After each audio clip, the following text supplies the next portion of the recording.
जय भीम। मेरा नाम सतीश बौद्ध है। आज फिर से आप सभी के बीच में उपस्थित हुआ। आज का विषय रहेगा बाबा साहब डॉक्टर भीमराव अंबेडकर और भारतीय समाजवाद। यहाँ मैं कहना चाहता हूँ कि बाबा साहब डॉक्टर भीमराव अंबेडकर भारतीय समाज के सबसे प्रभावशाली विचारकों में से एक रहे। उन्होंने सामाजिक न्याय, समानता और स्वतंत्रता की दिशा में अपना बहुमूल्य योगदान दिया।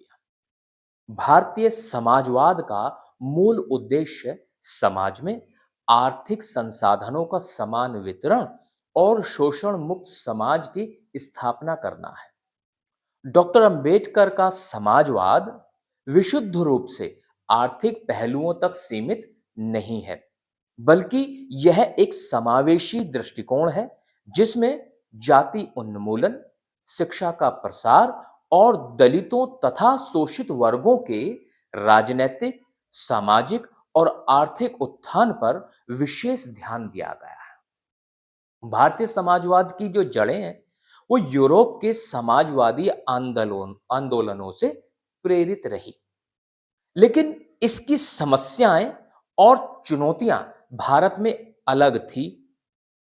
पंडित जवाहरलाल नेहरू, डॉक्टर राम मनोहर लोहिया और जयप्रकाश नारायण जैसे समाजवादी नेता आर्थिक पुनर्गठन और संसाधनों के समान वितरण की बात किया करते थे, जबकि बाबा साहब डॉक्टर भीमराव अंबेडकर जी ने समाजवाद को केवल आर्थिक पहलू तक सीमित नहीं रखा। उनके अनुसार समाजवाद का आधार सामाजिक समानता और जाति प्रथा का उन्मूलन होना चाहिए। भारत में जाति व्यवस्था सदियों से आर्थिक और सामाजिक असमानता को बनाए रखे हुए है और जब तक इसे समाप्त नहीं किया जाता, तब तक कोई भी समाजवादी ढांचा सफल नहीं हो सकता। ऐसे में बाबा साहब अंबेडकर और अन्य भारतीय समाजवादियों के विचारों में एक भारी बुनियादी अंतर है। अन्य समाजवादी मुख्य रूप से भूमि सुधार, औद्योगिकरण और राज्य नियंत्रित अर्थव्यवस्था की बात कर रहे हैं, जबकि बाबा साहब का ध्यान शोषितों, पीड़ितों, वंचितों और पिछड़े वर्गों के सामाजिक व आर्थिक समानता की तरफ है। उनके अनुसार आर्थिक सुधारों से पहले सामाजिक सुधार किया जाना अति आवश्यक है। समाजवादी आंदोलन केवल आर्थिक नीतियों पर ध्यान केंद्रित कर रहा था और जाति व्यवस्था के खिलाफ संघर्ष को नजरअंदाज कर रहा था, जबकि डॉक्टर अंबेडकर का मानना था कि भारत में असली समाजवाद तब तक नहीं आ सकता जब तक जातिगत शोषण समाप्त ना हो जाए। जाति उन्मूलन डॉक्टर अंबेडकर की समाजवादी विचारधारा का मुख्य आधार है। उन्होंने अपनी प्रसिद्ध पुस्तक जाति का विनाश में इस बात पर जोर दिया कि जाति प्रथा भारतीय समाज के विकास में सबसे बड़ी बाधा है। उनका मानना था कि जब तक समाज में जातिगत ऊंच नीच बनी रहेगी, तब तक संसाधनों का समान वितरण संभव हो ही नहीं सकता। उन्होंने स्वतंत्रता, समानता और बंधुत्वता को समाजवाद के 3 महत्वपूर्ण स्तंभ माना है। उनके अनुसार जब तक समाज में बंधुत्वता की भावना विकसित नहीं होती, तब तक समानता और स्वतंत्रता व्यवहारिक रूप से संभव नहीं हो पाएगी। राजनीतिक लोकतंत्र को डॉक्टर अंबेडकर ने समाजवाद की नींव बताया है। उन्होंने कहा है कि केवल राजनीतिक लोकतंत्र पर्याप्त नहीं है, बल्कि सामाजिक और आर्थिक लोकतंत्र भी जरूरी है। उनका स्पष्ट मानना था कि राजनीतिक अधिकारों का कोई अर्थ नहीं होता यदि समाज के एक बड़े वर्ग को शिक्षा, रोजगार और सामाजिक अवसरों से वंचित रखा जाए।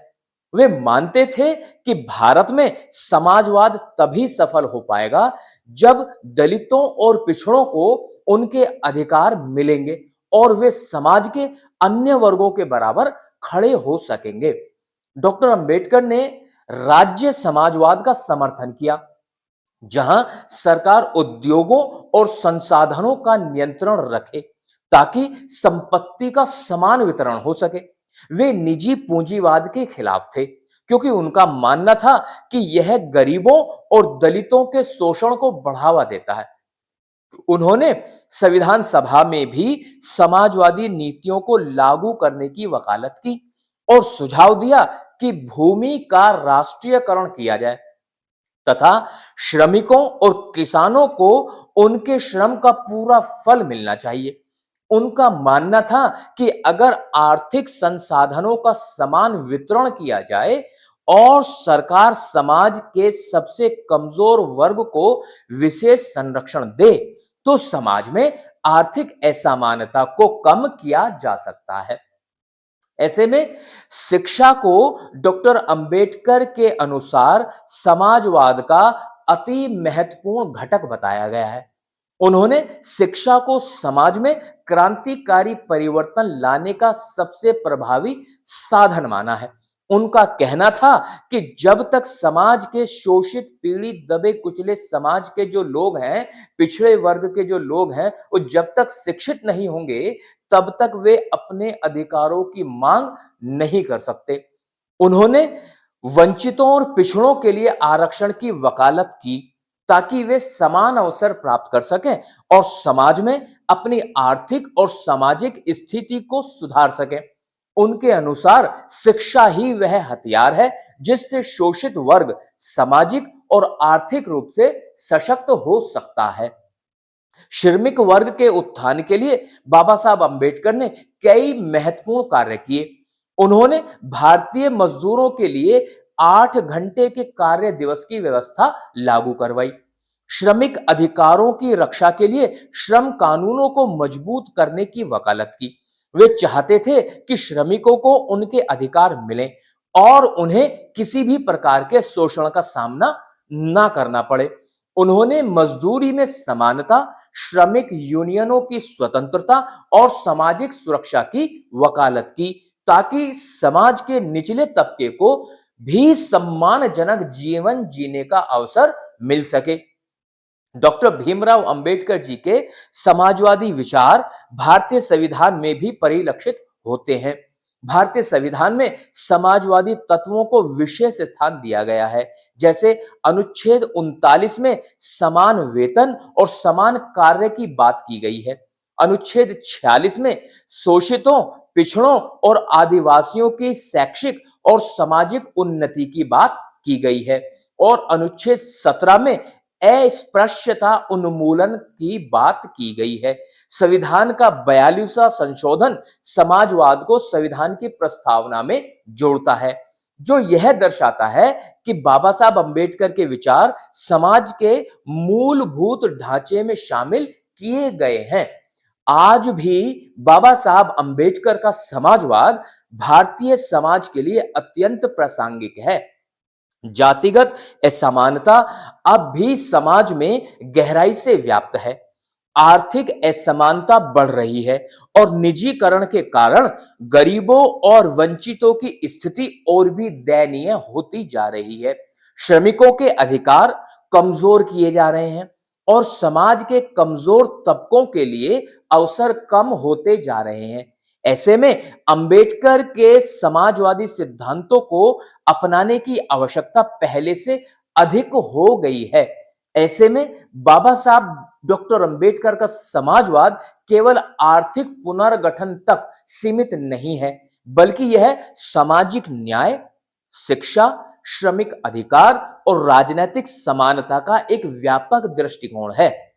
उन्होंने स्पष्ट किया है कि जब तक समाज में जातिगत और आर्थिक अन्याय बना रहेगा, तब तक वास्तविक समाजवाद की स्थापना संभव नहीं है। उनका समाजवाद केवल संपत्ति के पुनर्वितरण तक सीमित नहीं है, बल्कि उन्होंने एक ऐसे समाज की कल्पना की है जहां हर व्यक्ति को समान अवसर मिले और हर वर्ग को सम्मान और गरिमा के साथ जीने का अधिकार मिले उनका दृष्टिकोण आज भी एक आदर्श मार्गदर्शक है, जो भारतीय समाज को सच्चे समाजवाद की ओर ले जाने में पूरी तरह सक्षम है। तो हमें बाबा साहब डॉक्टर भीमराव अंबेडकर के बताए हुए समाजवाद को ही स्वीकार करना चाहिए, ताकि समाज में सबको सम्मान मिले, सबको समान अधिकार मिले, ताकि समता मूलक समाज की स्थापना की जा सके। इन्हीं शब्दों के साथ मैं सतीश बौद्ध आप सभी से विदा लेता हूं। फिर किसी अन्य टॉपिक के साथ आपके बीच में उपस्थित रहूंगा। तब तक के लिए नमो बुद्धाय, जय भीम।